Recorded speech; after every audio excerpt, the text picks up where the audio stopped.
please subscribe and don't forget to press the bell icon to get notified whenever we upload a new video. कर्मचारियों की भविष्य निधि यानी कि provident fund से अवैध निकासी का पर्दाफाश हुआ है। दक्षिणी दिल्ली के पीएफ दफ्तर से फर्जीवाड़े के जरिए 9 करोड़ रुपए की अवैध निकासी का पता चला है और माना जा रहा है कि पीएफ विभाग का डेटा संभालने वाली कंपनी के कर्मचारी की मिलीभगत के जरिए ही ये पूरा रुपया निकाला गया है। कई बैंकों में अलग अलग खाते खोल करके ऑनलाइन भुगतान के जरिए 9 करोड़ रुपए निकाले गए। इनमें पीएफ विभाग के ही एक कर्मचारी पर शक जाहिर किया जा रहा है, जिसके बाद भारत से इसके भाग जाने की भी आशंका जाहिर की गई है, लेकिन 2 लोगों को फिलहाल गिरफ्तार कर लिया गया है। ये एक बड़ा खुलासा हुआ है। कर्मचारियों के भविष्य निधि यानी कि प्रोविडेंट फंड से अवैध निकासी की गई और इसका पर्दाफाश हुआ है। दिल्ली के पीएफ दफ्तर से ये फर्जीवाड़े के जरिए 9 करोड़ रुपए अवैध रूप से निकाल लिए गए।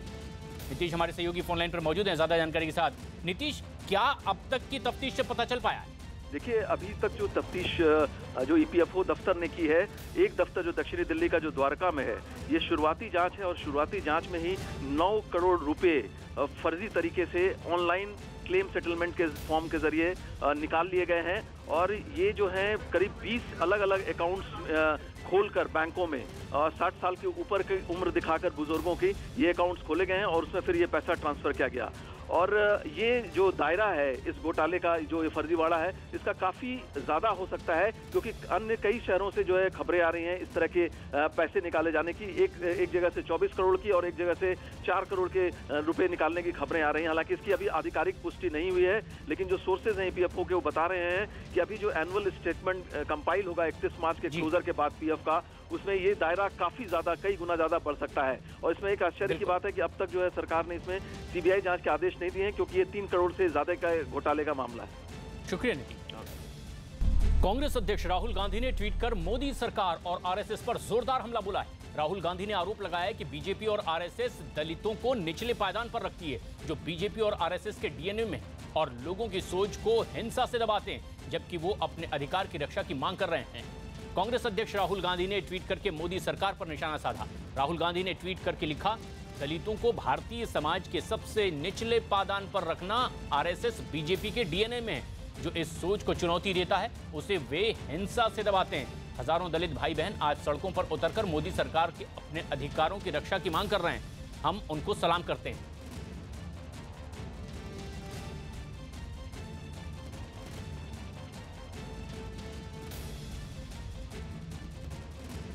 इस बीच आज केंद्र सरकार ने भी SC/ST एक्ट में बदलाव के खिलाफ सुप्रीम कोर्ट में पुनर्विचार याचिका दाखिल कर दी है। कोर्ट में दाखिल याचिका के बाद कानून मंत्री रविशंकर प्रसाद ने कहा है कि सरकार सुप्रीम कोर्ट के फैसले से सहमत नहीं है।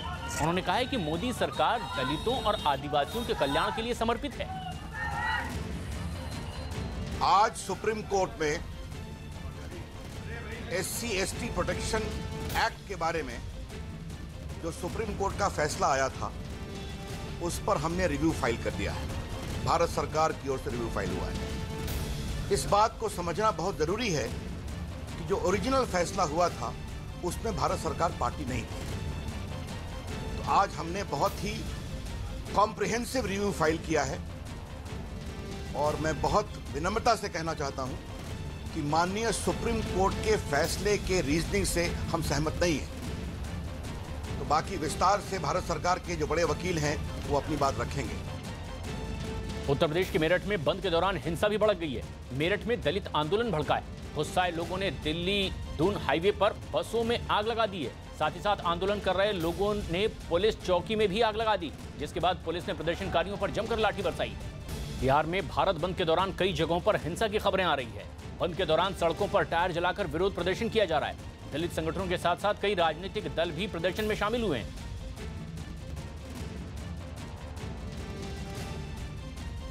इराक से आज 38 भारतीयों के शव भारत लाए जाएंगे। विदेश राज्य मंत्री वीके सिंह शव लेकर के बगदाद से अमृतसर के लिए रवाना हो गए हैं।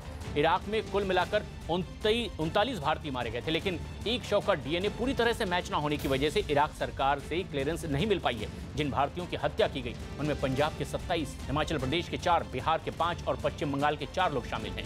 विदेश मंत्री ने संसद को बताया कि आतंकी संगठन ISIS ने जून 2014 में इराक के मोसुल से 40 भारतीयों को अपहरण किया, लेकिन उनमें से एक खुद को बांग्लादेश का मुस्लिम बताकर भाग निकला था। बाकी 39 भारतीयों को बदूश ले जाया गया और उनकी हत्या कर दी गई थी।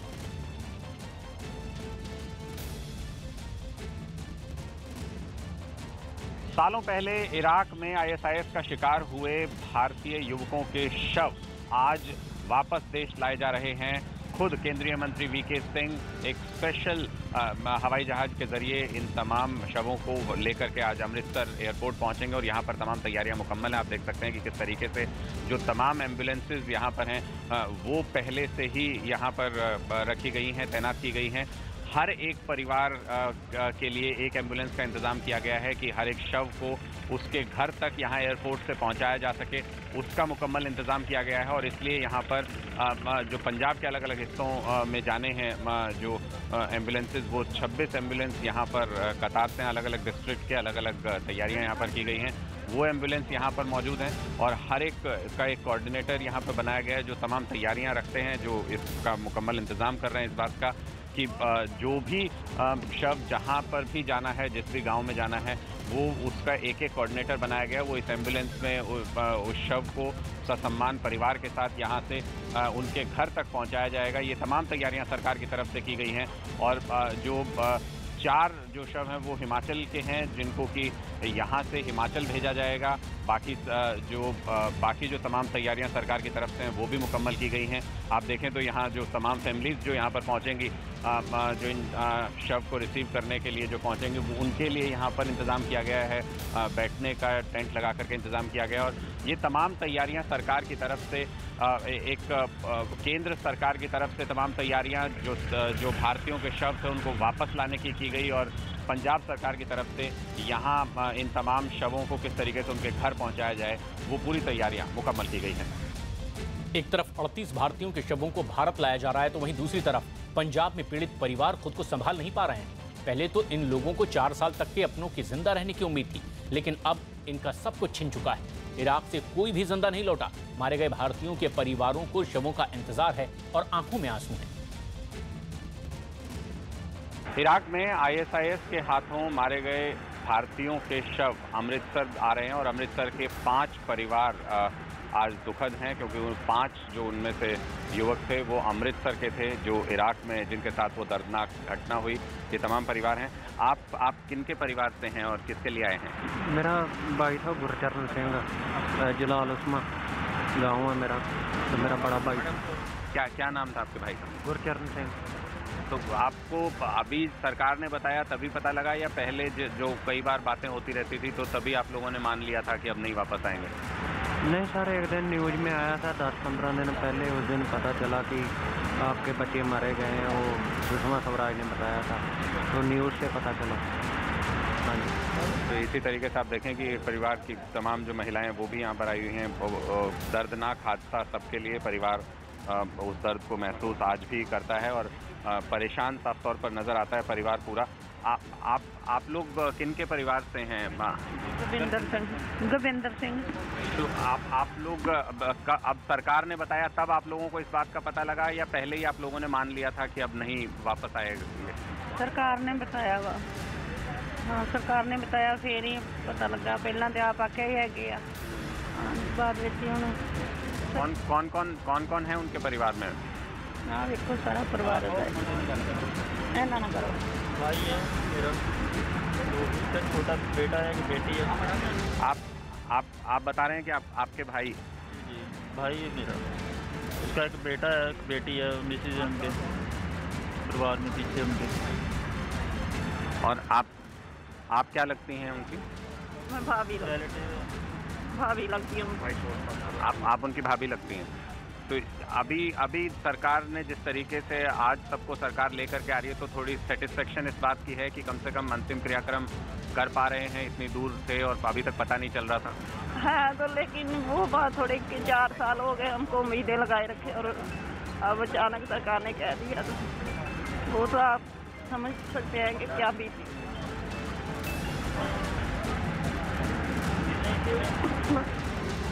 क्या अभी तक भी जब तक सरकार का फ़ोन नहीं आया था तब तक भी उम्मीद बची हुई थी आप लोगों को? उम्मीद लगाई हुई थी आप लोगों ने? हाँ जी, उम्मीद लाई सी, होनी उसकी आप प्यार से रखी सी कि हुण भी आ जाएगा, हुण भी आ जाएगा। हुण सरकार ने उम्मीद तोड़ दी। कब आपकी आखिरी बार कब बात हुई थी? हाँ तेरह नाल ही होई हैगी 2014 ਵਿੱਚ ਲਾਸਟ 15 ਜੂਨ ਨੂੰ ਲਾਸਟ ਗੱਲ ਹੋਈ ਹੈ, ਉਸ ਤੋਂ ਬਾਅਦ नहीं गल हुई। आपकी आखिरी कब बात हुई थी? नहीं इनके साथ ही हुई, हमारे साथ नहीं, हमारे साथ बात नहीं हुई। आपके साथ आखिरी बार जब बात हुई परिवार से तो आपके साथ बात भी नहीं हो पाई। तो साफ तौर पर आप देख सकते हैं कि जो दर्द है परिवार का वो किसी तरीके से समेटे नहीं सिमट रहा है। उम्मीद थी अभी तक भी, जब तक सरकार ने अनाउंसमेंट नहीं कर दिया फॉर्मल डीएनए टेस्ट करा करके, तब तक भी उम्मीद लगाए हुए थे परिवार कि इनके परिवारों के बच्चे, इनके पति, इनके भाई वापस लौटेंगे। लेकिन अब वो उम्मीद जब खत्म हो रही है तो जैसे शव आने का समय जैसे जैसे नज़दीक आ रहा है तो ये परिवार अंदर से टूट चुके हैं और वो गम आंसुओं के जरिए बाहर निकल रहा है। अनुराग ढांडा, न्यूज़ 18 इंडिया, अमृतसर। भारतीयों के शव सबसे पहले अमृतसर लाए जाएंगे। अमृतसर एयरपोर्ट का ये कार्गो का एरिया है, यहाँ पर इन शवों को रिसीव किया जाएगा। और देखिए पंजाब सरकार की तरफ से यहाँ पर एक श्रद्धांजलि का कार्यक्रम भी किया जाएगा। इसके अलावा जो पूरी कागजी कार्रवाई है वो सब करने के लिए यहाँ पर बंदोबस्त किया गया है। हिमाचल प्रदेश के 4 और पंजाब के 27 जो पार्थिव शरीर हैं वो यहाँ पर पहुँचेंगे और उसके बाद परिवारों को हैंडओवर किया जाएगा। परिवार भी यहाँ पर पहुँच रहे हैं। सर, आप लोग कहाँ से आए हैं और क्या आप चाहते हैं कि जब आपको शव मिले तो साथ में डीएनए सैंपल की जो रिपोर्ट है वो भी आप लोगों को मिले? देखिए सर, हम लोग तो यही चाहते हैं कि जो हम लोगों का जो हमारे भाइयों का जो शरीर है, जो पार्थिव शरीर है, वो हम लोगों को अच्छे से सौंपा जाए। दूसरी बात सर, हम लोग अभी डीएनए टेस्ट लेके क्या करेंगे? अगर हम लोगों की आगे सोच है कि हम लोग डीएनए टेस्ट करवाएंगे या करवाने जाएंगे, वो भी तो सरकार के पास ही जाएंगे। इसलिए जो सरकार ने हम लोगों को दिया है हम लोग उसी में संतुष्ट है। हम लोग यही चाहते हैं कि जो भी बॉडीज आई हैं वो सब अपनी हैं और अपनी फैमिलीज़ के हम लोगों को यही मानना है। हम लोग नहीं चाहते कि हम लोग दोबारा किसी का डीएनए टेस्ट कराएं। जहाँ 4 साल से उन लोगों की जो बेअदबी हुई है, जो सरकार ने ऐसा हम लोगों को आश्वासन दिए है, अब हम इस प्रोसेस को और लंबा नहीं करना चाहते। आप चाहते हैं कि पूरी जो बातें निकल रही हैं, जो र्यूमर्स हैं, उन पे विराम लगे, बस आप चाहते हैं कि पार्थिव शरीर आपको मिले और आप अंतिम संस्कार कर दें? बस ये हम लोग यही चाहते हैं कि जो हमारे जो भाइयों का शरीर है, पार्थिव शरीर हम लोगों को मिले। और हम लोग कहाँ से आए आप? हम लोग हुशियारपुर से आए हैं, पंजाब से। और जो मृतक हैं वो क्या वो कौन लगते हैं आपके? मेरा बड़ा भाई था जी, और मेरे 2 रिलेटिव थे। एक मेरा ब्रदर इन लॉ था और एक कजन था। 3 मेरे रिश्तेदार हैं इसमें जो इराक में गए हुए थे, उनमें से 3 फैमिलीज हैं मेरी। इराक की राजधानी बगदाद में कुछ स्वास्थ्यकर्मी भारतीय अधिकारियों के सामने ही कुछ ताबूत ट्रक पर चढ़ाने लगे। इन ताबूत में मोसूल में 2014 में मारे गए 38 भारतीय मूल के नागरिकों के शव थे, जिन्हें इराक से भारत लाने के लिए भारतीय अधिकारियों को सौंप दिया गया। मोसूल में मारे गए भारतीय नागरिकों के शव पहले अमृतसर पहुंचेंगे, क्योंकि मरने वालों में ज्यादातर पंजाब और हिमाचल प्रदेश के थे। बाकी के शव को कोलकाता और पटना ले जाएंगे। अब तक 39 लापता भारतीयों में 38 की पहचान की जा चुकी है, जबकि एक नागरिक की केवल 70% पहचान ही हुई है। We are here to take back the mortal remains of the missing Indian nationals. इससे पहले भारतीय नागरिकों के शव को बगदाद ले जाने के लिए एक विशेष विमान को इराक रवाना किया गया था, ताकि 2014 में लापता हुए इन भारतीयों के अवशेष भारत लाए जा सके, जिसके बारे में पहले आशंका जताई गई कि उन्हें ISIS के आतंकियों ने अगवा कर लिया है। हालांकि करीब 3 साल बाद हाल ही में इस बात की पुष्टि विदेश मंत्री सुषमा स्वराज ने संसद में कर दी और जानकारी दी कि इन भारतीय नागरिकों को आतंकियों ने मोसूल में मौत के घाट उतार दिया। इस जानकारी के बाद से ही इराक सरकार ने मारे गए भारतीयों के शवों की तलाश और डीएनए जांच शुरू की थी। इन लोगों के शवों को लेने विदेश राज्य मंत्री जनरल वीके सिंह भी इराक पहुंचे। उम्मीद है कि विदेश राज्य मंत्री जनरल वीके सिंह मोसूल में मारे गए नागरिकों के परिजनों से भी मुलाकात कर सकते हैं।